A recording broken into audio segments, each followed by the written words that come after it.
आज इस वर्ष का आखिरी दिन है और आगे से नया साल शुरू हो जाएगा। आपका हर दिन आखिरी हो सकता है। आपको क्या पता कि अभी आने के बाद क्या होगा? 7 लाख से अधिक लोगों ने 2022-23 में आत्महत्या के द्वारा अपना जीवन समाप्त कर दिया। बहुत निराशा में थे, बहुत हताश थे या बहुत ही जो भी कुछ हुआ। आपका हर दिन आखिरी हो सकता है। और यदि आपको लगता है क्रिसमस के दिन आप किसी को सुसमाचार सुनाएंगे, चर्च में लाएंगे, तो क्रिसमस तो साल में एक बार आता है। आपका हर दिन आखिरी है। आज के दिन में और कल वाले दिन में कुछ अंतर नहीं, कोई भी दिन आखिरी हो सकता है। तो उसको जो है आपको हर दिन को 2 चीजें करनी। नंबर 1 कि एक तो मैं जो है इसमें निराश हताश में नहीं रहूंगी, गुस्सा या क्रोध में या कूदने में या चलने में मरने में नहीं रहूंगी। हो सकता है मेरा अगला दिन जो आएगा वो अच्छा होना चाहिए। जब आप लोग इस विषय में बात कर रहे थे कि इस साल में परमेश्वर की क्या क्या अच्छाई लगी और आपने गवाही दी, बहुत अच्छी गवाही दी, मैंने भी इस विषय में सोचा और पावर पॉइंट बनाई और 70 से ज्यादा उसमें पेज है। पहले उस पावर पॉइंट को बनाने से पहले मैं बहुत उदास था, निराश था कि ये साल तो बहुत बर्बाद, स्ट्रेस, निराशा वाला था। तो उसमें तो कुछ भी लगता है अच्छा नहीं हुआ, चैलेंजिंग। फिर मैंने प्रार्थना की और तब परमेश्वर के आत्मा ने थोड़ा वचन डाला, सच में इतना बुरा हुआ इस साल में, कुछ अच्छा हुआ, एक भी चीज अच्छी हुई? फिर मैंने याद करना शुरू किया, ओह वाओ, 70 से ज्यादा अच्छी चीजें हुई होंगी। तो ये हमारे ऊपर है। यदि आप धन्यवादी हैं, यदि आप भलाई के खोजी हैं, तो आपके जीवन में बहुत सारी भलाइयां दिखेगी जो परमेश्वर ने आपके जीवन में की है। और यदि आप कूड़ने में, जलने में, बुराई करने में या किसी ने कुछ कह दिया इसी में हो, तो 1 साल तो क्या 1000 साल भी जियोगे ना, कुछ भी अच्छा नहीं होने वाला आपके जीवन में, क्योंकि परमेश्वर भला है। अब आते हैं अपने आज के संदेश पे। अपने अगल वाले बोलते सुनने के लिए तैयार, कान खोलो। तो अभी तक मैंने फीडबैक दिया जो मैंने अभी सुना, और अब ये क्या चीज है आपने देखा कभी? चॉकलेट खाइए कभी? ऐसा कोई है जिसने कभी ये चॉकलेट नहीं खाई हो? इस चॉकलेट का ब्रांड नेम बता सकते हैं आप? गोडीवा। ऐसा पता लगा आपको? उधर लिखा हुआ है ना। कभी देखी आपने Godiva chocolate? Expensive, yummy. Taliban में है, उधर मैंने देखी थी। देखी है? हाँ। चलो मैं आपको दिखा देता हूँ, ये वाली चॉकलेट गोडीवा, ठीक है? और ये चॉकलेट मैंने बहुत जगह पे देख रहा था और फिर अचानक से मेरा ख्याल आया कि इसका जो लोगो है वो लोगो क्या है? एक लड़की घोड़े पे बैठी हुई है। तो आपके आसपास नीति वचन में लिखा है कि बुद्धि चौराहों पे पुकारती है, जिसके कान हो वो सुन ले। आप सबने ये चॉकलेट तो देखी है, लेकिन कभी दिमाग में आया कि इस पे जो निशान बना है क्या है? वो लड़की घोड़े पे बैठी हुई जा रही है, उसी का नाम है लेडी गोडाइवा या गोडीवा इंग्लिश में, लैटिन में। और फिर मैंने इसके बारे में खोज करना शुरू किया, तो पता लगा मुझे जो गोडीवा मर्सिया के लियोफ्रिड की पत्नी थी और पुराने अंग्रेजी नाम गॉडी-गिफू या गॉडी-गिफू का अर्थ है ईश्वर का उपहार। तो गॉडी-गिफू, गिफ्ट मतलब गिफ्ट, राइट? गॉड मतलब गॉड, गॉड्स गिफ्ट। इतना अच्छा नाम है इस लड़की का, गॉडी-गिफू। और उसको जो लैटिन में नाम बना वो क्या हुआ? गोडीवा। तो आपको इस चॉकलेट की थोड़ी कहानी समझ में आ गई। अब सवाल उठता है कि इस लड़की ने ऐसा क्या खास किया होगा? कभी सुना आपने इस लेडी गोडाइवा के बारे में, गोडीवा के बारे में? इसका एक पति था और ये जो लेडी थी वो चर्च की बहुत अच्छी दान करने वाली व्यक्ति भी थी और बहुत ही दुखी रहती थी। तो इतनी सुंदर आपकी नई नई पत्नी हो और जब भी आप उसको देखो वो दुखी रहे, तो आपके दिल में कैसा लगेगा, है ना? तो इसका पति बहुत ही परेशान रहता है, तू हमेशा दुखी क्यों रहती है? सुंदर है, नौजवान है, खुश क्यों नहीं रहती? तो उसने उसको जवाब दिया कि हमारे राज्य में लोगों के ऊपर भारी टैक्स है, वो चाहे उनकी आमदनी हो ना हो, मौसम अच्छा हो ना हो, उनको टैक्स देना पड़ता है। अगर तुम उनके टैक्स की कुछ छूट दे सको तो बहुत खुशी होगी। तो कहता इससे तुझे क्या लेना देना? कहते मेरे आसपास जितने भी लोग हैं वो सब तो दुखी है और त्रासद है भारी टैक्स की वजह से। तो वो रोज ही अपने पति को ये बोलती है और वो पति बोलता है क्या है तू उन लोगों के लिए टेंशन में रहती है, वो उनकी जिंदगी है, तू तो अच्छे लेवल पे है, मेरी पत्नी है, हम तो टैक्स लेते हैं तो अच्छी पोजीशन है हमारी। तो एक दिन, एक हफ्ता, एक महीना ऐसे बीतता गया, लेकिन वो दुखी की दुखी रही। तो एक दिन उसके पति ने गुस्से में आके बोला ठीक है, मैं एक शर्त पे इनका टैक्स पूरा माफ कर दूंगा। कहती क्या है वो शर्त? कहते अगर तेरे अंदर हिम्मत है बिना कपड़ों के पूरे शहर की परेड लगा सकती है तू। अगर ये शर्त आपके सामने रखी जाए तो नहीं करेगी। और उसके पति को लगा ये कहां करेगी, लेकिन उसके आसपास के जो लोग थे उनका दुख देख के ना उसने एक दिन डिसाइड किया, घोड़ा लिया, बिना कपड़ों के शहर में निकली। वही है वो लेडी गोडाइवा, उसके ऊपर पेंटिंग बनी है। और उसके सम्मान में जो लोग थे किसके लिए निकली थी? वो अपने लिए निकली थी? दूसरों के लिए। सबने अपने खिड़की दरवाजे और नजरें नीचे रखी क्योंकि वो उनके लिए निकली। और इस बात की हैरानी देखकर उसके पति को क्या हुआ होगा? उसको अपने शब्दों के ऊपर मलाल हुआ और उन्होंने डिसाइड किया कि बस टैक्स माफ होगा ही होगा। और सबका टैक्स माफ हुआ। ये सच्ची घटना है और उसी घटना को याद रखने के लिए सिक्के भी चलते हैं। उसमें भी वो लेडी गोडाइवा घोड़े पे बैठी हुई है।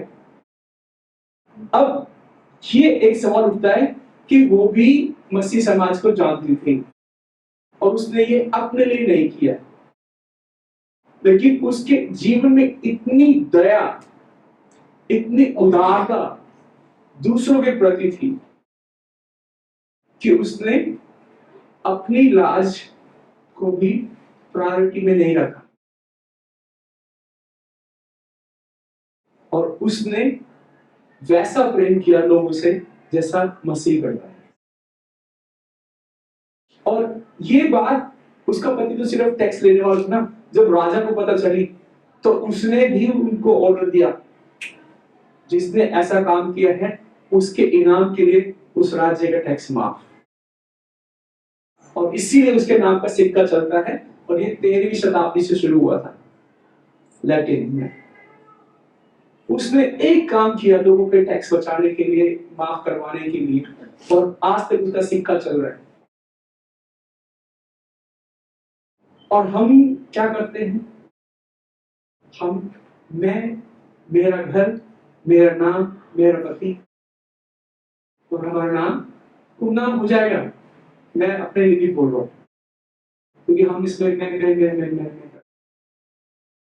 तो जो मसीह के बच्चे हैं उनकी पहचान ही होती है कि वो मैं से ऊपर जीते हैं। यदि आप ऐसा नहीं कर सकते तो आप में और बाकी जगह पे जो मन्नतें मांगते हैं कोई अंतर तो नहीं ना। ऐसा कोई और व्यक्ति है जो बिना वस्त्र के समाज में गया हो? जानते हैं किसी ऐसे व्यक्ति? जी एग्जैक्टली, आपने सही जवाब दिया। यीशु मसीह जब क्रूस पे टांगे गए थे तो उनके ऊपर कोई भी कपड़ा नहीं था, वो तो पेंटिंग में कपड़ा डालते थे। ठीक है, तो यीशु मसीह ने भी अपनी इज्जत को, लाज को बिल्कुल तार पे रख दिया। किसके लिए? हर एक व्यक्ति जो उस पर विश्वास करे। आमीन। आमीन। जब यीशु मसीह ने अपना जीवन और अपना सम्मान दोनों त्याग दिया आपके और मेरे लिए, और जब आपके विषय में कोई अपशब्द कहता है या बुराई करता है तो आपकी ईगो हर्ट हो जाती है।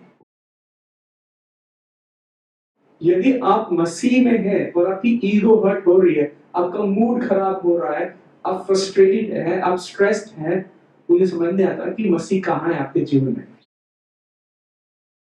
आपके जीवन में शांति होनी चाहिए। मूर्खता नहीं कि कोई तुमको कुछ समझा रहा है और तुमको हंसी आ रही, नहीं, वो पागलपन है। पर जब कोई व्यक्ति तुम्हारी बुराई करे मेरे विषय में, मेरी वजह से, उस दिन तुम आनंदित और मगन होना। यीशु मसीह ने बोला ना। तो यीशु मसीह के जो लोग हैं, ये कलीसिया तभी बढ़ेगा जब यहाँ पर शांति और परस्पर प्रेम होगा। आमीन। आमीन। जब आप मैं के विषय में नहीं सोचेंगे। यही उदाहरण यीशु मसीह ने दिया और यही उदाहरण गोडीवा ने भी लिया कि जिसकी हम भक्ति करते हैं उसने अपना सम्मान और लाज को उतार दिया ताकि हमारा उद्धार हो सके। तो मैं इन लोगों के लिए क्यों ना कर सकूं? और कितनी सही बात है, उस पूरे राज्य में सबने अपने खिड़की, दरवाजे और नजरें नीचे रखी। जब आप अपने लिए जीते हैं, आपके 36 दुश्मन होते हैं। जब आप प्रभु के लिए जीते हैं तब प्रभु आपका सहायक होता है। आमीन। और कोई भी फिर आप पे नजरें नहीं उठाएगा, क्योंकि जिसके ऊपर प्रभु की नजरें लगी हो उसके लिए सब नजरें झुकेंगी। आमीन। तो आइए हम वचन में पढ़ते हैं। फिलिपियों 2 अध्याय उसका 5 से 8 तक। 7 मिनट के पढ़ सकते हैं। यहाँ पर दिख रहा है? चलिए। जैसा मसीह यीशु का स्वभाव था, वैसे ही तुम्हारा स्वभाव हो। जिसने परमेश्वर के स्वरूप में होकर भी परमेश्वर के तुल्य होने को अपने वश में रखने में दुश्मन न समझा, वरन अपने आप को ऐसा शून्य कर दिया और दास का स्वरूप धारण किया, और मनुष्य के रूप में प्रकट होकर अपने आप को दीन दिया, और यहाँ तक कि हत्याकारी रहा कि मृत्यु क्रूस की मृत्यु। आमीन। आमीन। लिखा है जैसा मसीह यीशु का स्वभाव था वैसा ही किसका स्वभाव हो? हमारा। ये सवाल का जवाब मुझे नहीं देना, अपने आप को देना। क्या है? जैसा यीशु मसीह का स्वभाव था ऐसा आपका स्वभाव है? नहीं। क्या कोई आपको देख के बोल सकता है कि तुझमें तो मुझे यीशु मसीह की झलक दिखती है? तो मुझे जवाब मत दो, अपने अंदर ही रखो, वरना आपकी बगल में सोचेगा अरे ये तो मैं सोच रहा बहुत वक्त है। वचन कहता है जैसा मसीह यीशु का स्वभाव था वैसा ही किसका हो? और यदि आपका वैसा स्वभाव नहीं है तो आपको पता है कि 2024 में क्या शुरू करना है। मसीह का स्वभाव। आमीन। आमीन। और यदि नहीं है तो जो परमेश्वर है, जिसने परमेश्वर के स्वरूप में होकर भी परमेश्वर की तुल्य होने को अपने वश में रखने की वस्तु समझा, वरन अपने आप को ऐसा शून्य कर दिया और दास का स्वरूप धारण किया और मनुष्य के रूप में प्रकट होकर अपने आप को दीन किया। यदि आप दीन मतलब अगर आप जमीन पर हैं, कोई आपको धक्का देके गिरा सकता है? अगर आप जमीन पे हैं, पहले से ही बैठे हुए, कोई जमीन में धक्का देके गिरा सकता है आपको? नहीं। दीन मतलब नम्र, दीन मतलब अपने आप को छोटा किया है। जो खड़ा रहेगा ऐसे उसको गिरा सकते हैं? यस, गिरा सकते हैं, धक्का दे सकते हैं। जो दीन है, जो नम्र है, जो परमेश्वर की दृष्टि में दास है, उसको कोई नहीं गिरा सकता। तो आज मैं आप लोगों को एक और खुशखबरी देना चाहूंगा कि यदि 2023 में इससे पहले आपके जीवन में किसी भी प्रकार का हर्ट है, चोट तकलीफ है किसी के शब्दों से, चाहे वो पास्टर के वचन से क्यों ना हो, चाहे पड़ोसी के, चाहे मालिक के, चाहे परिवार से, आज आपके पास ये समय है कि उन तमाम चीजों को इसी साल में छोड़ के मसीह का स्वभाव लेकर आगे बढ़ना। आमीन। आमीन। क्योंकि उसने परमेश्वर होने के बावजूद भी अपने आप को दीन किया है, और हम इंसान होने के बाद भी अपने आप को खलीफा समझते हैं। उसने मेरे बारे में से कैसे बोल दिया, my life my body my choice, मेरा जो दिल करेगा वो पहनूंगी या पहनूंगा। अपने पैसे का खा रहे, किसी का बाप का थोड़ी खा रहे, क्योंकि आपकी ईगो हर्ट हुई है। और यदि आपकी ईगो, आपका अहम, आपका मैं हर्ट नहीं हुआ है, तो आपके जीवन में शांति रहेगी। तो ये हमारे जीवन में एक साक्षात चुनाव है, आप अपनी भक्ति करते हैं या परमेश्वर की। यदि आप परमेश्वर की भक्ति करते हैं, आपको कोई तकलीफ पहुंचा ही नहीं सकता। और यदि आप अपनी भक्ति करते हैं, तो आपको पता है कि आपके पीछे बोलने वाले कितने हैं। और जब आपके पीछे बोलने वाले एक है, दो है, हजार है, वो बढ़ते ही जाएंगे। लिखा हुआ है कि यीशु मसीह ने मृत्यु, हाँ क्रूस की मृत्यु भी सह ली। तो यदि आप मसीह में कुछ गवाते हैं, तो यीशु मसीह क्या मृत ही रहा? उसको परमेश्वर ने जिलाया और महिमा का मुकुट भी पहनाया। आमीन। आमीन। और वो सबके लिए है जो विश्वास करते हैं। कितनी बड़ी खुशखबरी है। तो जो मसीह के लोग हैं, उनकी पहचान ही यही है कि उनके जीवन में एक शांति है, एक दीनता है, एक नम्रता है। जिसके पास भी आप मिलते हैं, काम करते हैं, दोस्त संबंधी जो भी कोई है, वो चाहते हैं ऐसा क्या है तेरे पास, ये शांति मुझे भी चाहिए। लगभग 3 साल से ज्यादा हो गए इधर आते हुए, लेकिन ये जगह लगता है कि बड़ी होती जा रही है, आप लोग कम होते जा रहे हैं। आप लोगों की जो शांति है, इतने लोग आत्महत्या कर रहे हैं, उनके जीवन में वो शांति होगी तो कितनी अच्छी बात है। मगर अगर हमारे जीवन में शांति नहीं, दूसरों को क्या देंगे हम? करेक्ट? तो मसीह यीशु का स्वभाव आग का स्वभाव होना चाहिए। इसीलिए जब मैंने इस पिक्चर को सुना, तो यहाँ पर एक कपड़ा लटक रहा है कि गोदीवा ने और यीशु मसीह ने अपने आप को कितना दीन किया। तो सिर्फ यीशु मसीह तो पुरुष है, लेकिन गोदीवा तो एक स्त्री थी। तो उसने परमेश्वर के लिए और दूसरों के लिए अपने आप को कितना बड़ा त्याग किया। और हम सिर्फ इतना त्याग नहीं कर सकते। उसने मेरे बारे में ऐसे कैसे बोला, या मेरे पास तो एक पुराना सा कुछ पड़ा हुआ है, वही पैक करके दे देंगे। यीशु मसीह ने दूसरों के लिए किया, गोदीवा ने दूसरों के लिए किया। तो ये वचन पढ़ेंगे हम। अपने आप को परखो कि विश्वास में हो कि नहीं। अपने आप को जांचो, क्या तुम अपने विषय में ये नहीं जानते कि यीशु मसीह तुम में है कि नहीं तो तुम निकम में निकले हो। तो जब भी कभी आप आईना देखते हैं, शीशा देखते हैं, तो किसको जांचना है आपने? अपने आप को। लेकिन बहुत आसानी से हम क्या कहते हैं कि उसने कैसे बोला मेरे बारे में। लगता कि आप तो बहुत ही पवित्र है, आपने बपतिस्मा लिया, बहुत अच्छा काम किया, और आपको लगता कि पहले थोड़ी और पाक साफ हो जाओ, थोड़ी और पवित्र हो जाओ, थोड़ी और होली हो जाओ, फिर बपतिस्मा लेंगे। दरअसल में हम, बाइबल में लिखा हुआ है, जो बीमार है उसी को डॉक्टर की आवश्यकता है, और जो पापी है उसी को बपतिस्मे की आवश्यकता है ताकि मन फिराए। जो पवित्र है उसको बपतिस्मे की क्या लोड़?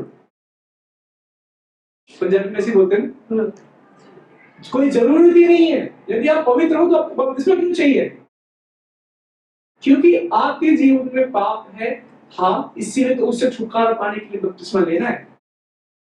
यदि आपको लगता है कि एक दिन आएगा, आप एक दिन बहुत पाक साफ पवित्र हो जाएंगे, फिर बपतिस्मा लेंगे, प्रभु आपको स्वीकार करेगा। अरे प्रभु ने तो आपको तभी स्वीकार कर लिया था जब आप वो पाप कर रहे थे, क्योंकि उसको पता था एक दिन ये मेरा बेटा, मेरी बेटी मन फिराएगा, मेरे पास आएगा, आएगी। आमीन। आमीन। अब सवाल आपका है, आपको बिना बपतिस्मे के जीवन में रहना है या एक कदम उठाना है बपतिस्मे के नाम? बपतिस्मा क्या है? जल दीक्षा। जल दीक्षा क्या है? क्या है कि पहला कदम उठाया है कि मैं मसीह के साथ मारा गया और जी उठा, अब जीऊंगा। यही तो है।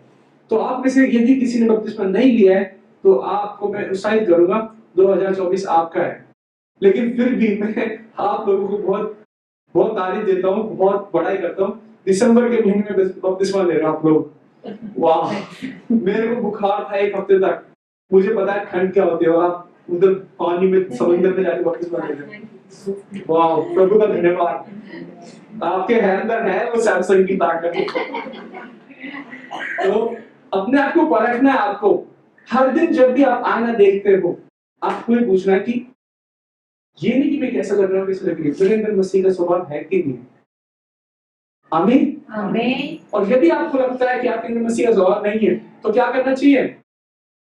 साधारण से काम है, बाइबल पढ़ो, प्रार्थना करो, प्रभु से मांगो, मुझे सिखाओ, और बहुत आसानी से समझ लें कि आपके अंदर स्वभाव है कि नहीं है। यदि आप सिर्फ अपने ही विषय में सोच रहे हैं तो आपके अंदर नहीं है, और यदि आप परमेश्वर के परिवार और परमेश्वर के काम और दूसरों की भलाई के लिए सोच रहे हैं, आपके अंदर है।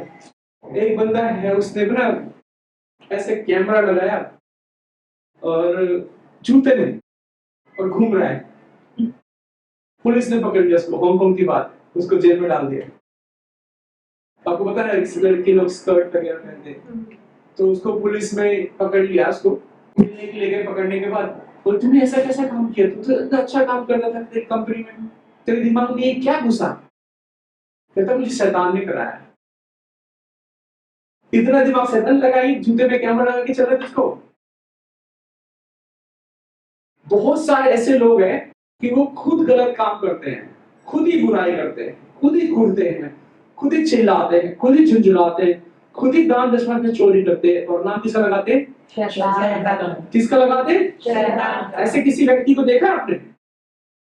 हाँ, लिखा हुआ है नीति वचन में, ऐसा मार्ग है जो मनुष्य को ठीक देख पड़ता है, परंतु उसके अंत में। तो आपको समझ में आ जाएगा कि बहुत सारे ऐसे आइडिया आते हैं कि हाँ ये कर ले, ये कर ले, ये बोल दे।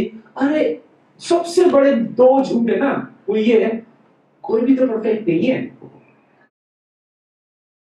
तो मैं भी परफेक्ट नहीं हूं, हम इंसान ही तो हैं, वे जस्ट ह्यूमन। कोई भी परफेक्ट नहीं है, आप सिर्फ इंसान हो, ये लाइसेंस है कि कुछ भी बुरा करते रहो आप।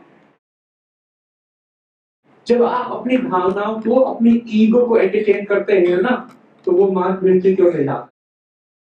और फिर जब आप कहते हैं ना मुझे तो शैतान ने भड़काया, शैतान ऐसा नहीं दिखता।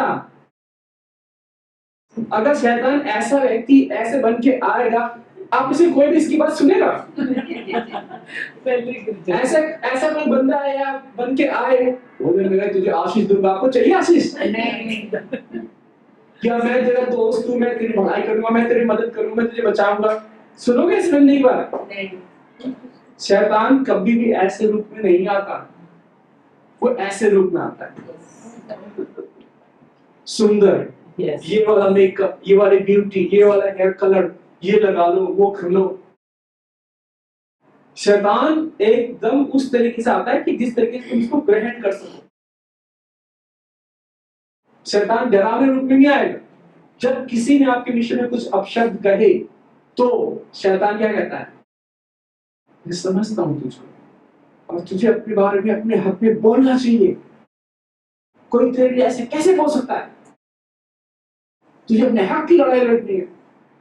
बाइबल में लिखा है कि तेरी लड़ाई कौन लड़ेगा? मैं तेरा पिता हूं, मैं लड़ूंगा। लेकिन शैतान क्या बोलता है? नहीं, तेरे साथ गलत हुआ है, मैं लूंगा तेरा बदला, तू चल।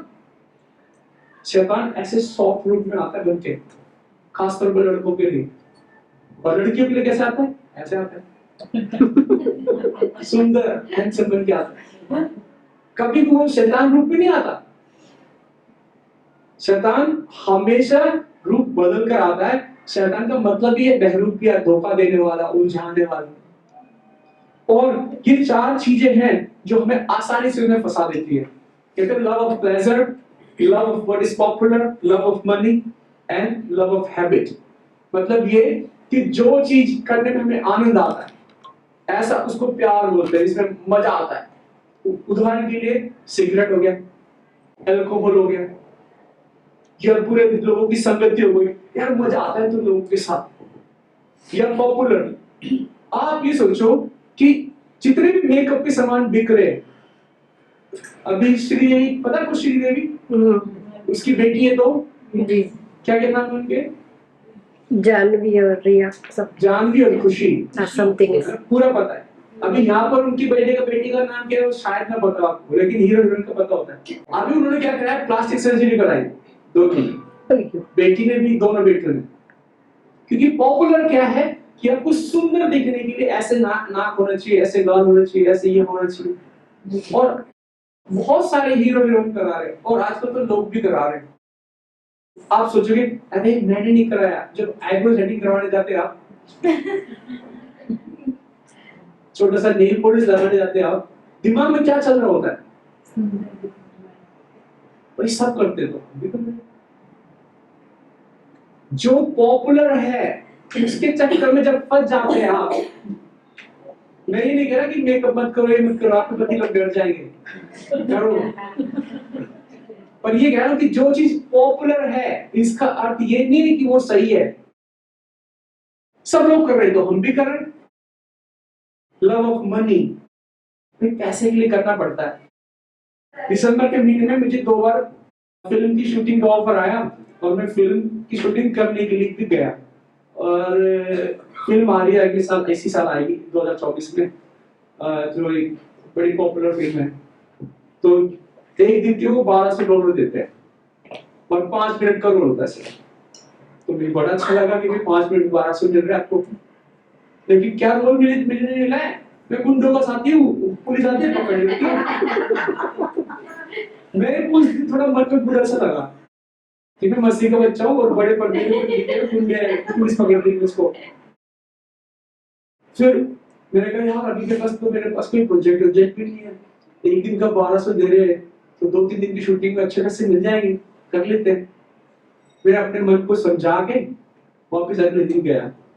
फिर उस दिन परमेश्वर का आत्मा ने बोला तू पैसे के लिए और कैसे कैसे रोल करने के लिए तैयार है। अगली बार मैंने बोल दिया उसको, भाई मुझे नहीं करना ऐसा रोल जिसमें मुझे नेगेटिव रोल करना पड़े, कॉमेडी बोल दो, कुछ भला काम कर दो, कुछ अच्छा काम बोल दो, ड्राइवर बना दो, वेटर बना दो, लेकिन मुझे ये वाला रोल नहीं चाहिए। बोला आपको डायरेक्टर सब लोग पसंद करते हैं क्योंकि आप बहुत शांत हो और अपने काम से काम रखते हो, लड़ाई भी नहीं करी आपने किसी से। तो मुझे काम चाहिए, अच्छा काम चाहिए। पैसे के लिए अक्सर हम बहुत कॉम्प्रोमाइज कर लेते हैं, और जब कोई आपसे उधार ले और वापस ना चुकाए, फिर आपके शब्द कितने प्यारे निकलते हैं उस व्यक्ति के लिए। पैसा भी आपको स्वभाव में बिगाड़ लाता है और मसीह के स्वभाव से दूर ले जाता है। और आखिरी चीज क्या है? आदत। ये 4 चीजें हैं जो फंसाती है। अरे यार आदत से मजबूर है। बहुत सारे लोग हैं वो जो गाली देते हैं और उनके दिमाग में उनको पता भी नहीं कि वो दे रहे हैं, क्योंकि वो उनकी आदत बन चुकी है। तो ये 4 चीजें हैं जो आपको मसीह के स्वभाव से दूर ले जाती हैं, और आपको इसकी जांच रोज करनी है अपने जीवन में। आमीन। क्योंकि इफिसियों 2:8 में क्या लिखा है? इसमें इस प्रकार लिखा है कि जब तुमने विश्वास किया तो परमेश्वर ने अपनी कृपा से तुम्हें बचा लिया, और आप इसका श्रेय नहीं, ये परमेश्वर का एक उपहार है। गुडीवा का मतलब क्या होता है? परमेश्वर का उपहार, ईश्वर का उपहार। एग्जैक्टली, गुडीवा का मतलब ही यही होता है कि परमेश्वर का उपहार। और जब आपने विश्वास किया, परमेश्वर ने तुमको क्या किया? बचा लिया। अब जब बचा लिया है तो आपका और मेरा स्वभाव ईश्वर से जैसा होना चाहिए कि नहीं? ये होना चाहिए। तो अगली बार जब आप किसी को गिफ्ट दोगे तो $50 का या $100 का? जिसने 200 बोला है वो भी कंजूस है, 1000 बोला था। अगर आप किसी को, अपने परिवार को कुछ चीज देंगे, अच्छा देंगे ना, पैसे देखते हैं उसमें आप। एग्जैक्टली। जब आप सोने के बुंदे, चैन ये पहन के बैठते हैं, अपने लिए तो बहुत अच्छा खरीदते हैं, सामने वाले के लिए 100-200 दे रहे हैं आप। यही है परमेश्वर का स्वभाव। परमेश्वर का स्वभाव क्या है कि परस्पर एक दूसरे से प्रेम में बढ़ चलो। हमारे पास एक ही कंपटीशन है, वो ये है कि कौन किससे ज्यादा प्रेम कर सकता है, और बिना किसी को दिए हुए आप प्रेम नहीं कर सकते। मतलब भेंट, उपहार, समय, प्रार्थना। आमीन। और परमेश्वर ने, जब आपने विश्वास किया आप ही को बचा लिया। यदि आपने विश्वास नहीं किया है तो अभी आपके पास समय है। परमेश्वर आपको भी ये अवसर देता है कि आप उसके स्वभाव में बढ़ते जाएं, बनते जाएं, बने रहें। आमीन। आमीन। रोमियो उसके 10 अध्याय में इस प्रकार से कहता है कि यदि तू अपने मुंह से यीशु को प्रभु जानकर अंगीकार करे और अपने मन से विश्वास करे कि परमेश्वर ने उसे मरे हुए में से जिलाया है तो तू निश्चय उद्धार पाएगा। विश्वास क्या करना है कि परमेश्वर ने यीशु मसीह को मरे हुए में से जिलाया है, एक दिन मुझे भी जिलाएगा। आमीन। आमीन। तो तू निश्चय उद्धार पाएगा, क्योंकि धार्मिकता के लिए मन से, किससे? मन से विश्वास किया जाता है और उद्धार के लिए मुंह से अंगीकार किया जाता है। बहुत सारे लोग हैं वो मन में तो मानते यीशु मसीह को लेकिन अंगीकार नहीं करते। बपतिस्मा उसमें से एक है, अंगीकार करते जब, क्योंकि पवित्र शास्त्र ये कहता है कि जो कोई उस पर विश्वास करेगा वह जितना होगा।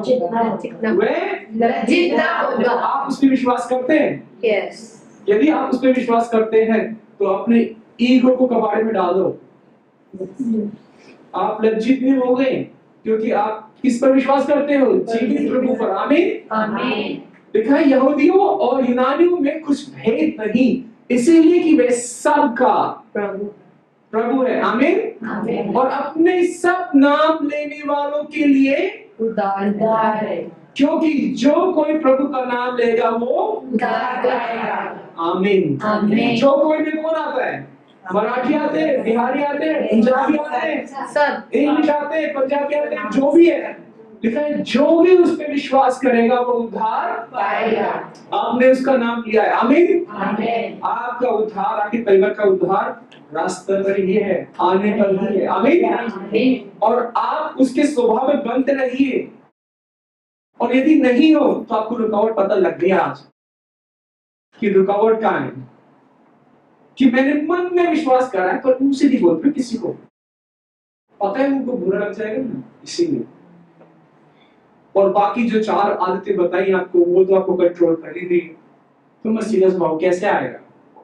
लेकिन सबसे अच्छी बात क्या है कि जब पतरस भी डूब रहा था ना, तब यीशु मसीह रात के चौथे पहर झील पर चलते हुए उनके पास आया और यीशु ने तुरंत उनसे बातें की और कहा, ढाढ़स बांधो, मैं हूँ, डरो मत। ये बहुत खास बात लगती है मुझे यीशु मसीह की, कि जब भी कोई डूब रहा हो और वो यीशु मसीह का चेला हो, इससे फर्क नहीं पड़ता कि वो कमजोर है कि मजबूत है, विश्वासी है, ज्यादा विश्वासी है, लेकिन यदि उसने यीशु मसीह का नाम लिया है, उस पर विश्वास किया है, उसके नाम को पुकारा है, तो वो आता है। आमीन। आमीन। और बिना भाषण दिए हुए आता है। तेरे को तो मैंने कितनी बार समझाया, ये वो वगैरह नहीं, वो आता है, सीधा हाथ थामता है, कहता है ढाढ़स बांधो, मैं हूँ, डरो।